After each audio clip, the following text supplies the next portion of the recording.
সবাইকে নতুন বছরের অনেক শুভেচ্ছা। আরেকটা বছর শেষ, আরেকটা নতুন ক্যালেন্ডারের শুরু। কিন্তু সত্যি বলতে কি, বছর বদলালেই কি আমাদের জীবন বদলায়? জীবন বদলায় তখনই যখন আমরা নিজের সাথে একটু সৎ হই। গত বছরে অনেক কিছু চেয়েছিলাম, সব পাইনি। কিছু শুরু করেছিলাম, অনেক কিছুই মাঝপথে ছেড়ে দিয়েছি। তবে কি জানো, এটা ঠিকই আছে। সবাই যদি পারফেক্ট হইতো তাহলে তো এই পৃথিবীটা একটু বিরক্তিকর হয়ে যেত, তাই না?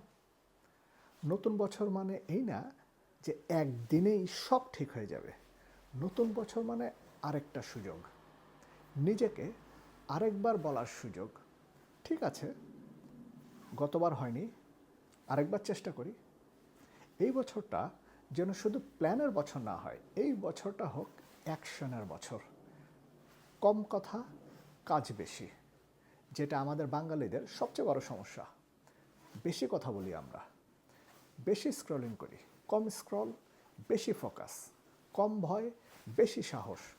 আর সবচেয়ে জরুরি, নিজের জন্য একটু সময়, নিজের স্বপ্নের জন্য সময়, নিজের মনের জন্য সময়, নিজের শরীরের জন্য সময়। ধীরে হলেও চলবে, লেট হলেও চলবে, কিন্তু থামা যাবে না। নতুন বছর, নতুন সুযোগ। চলো আরেকবার চেষ্টা করি। 2026 আমাদের হোক।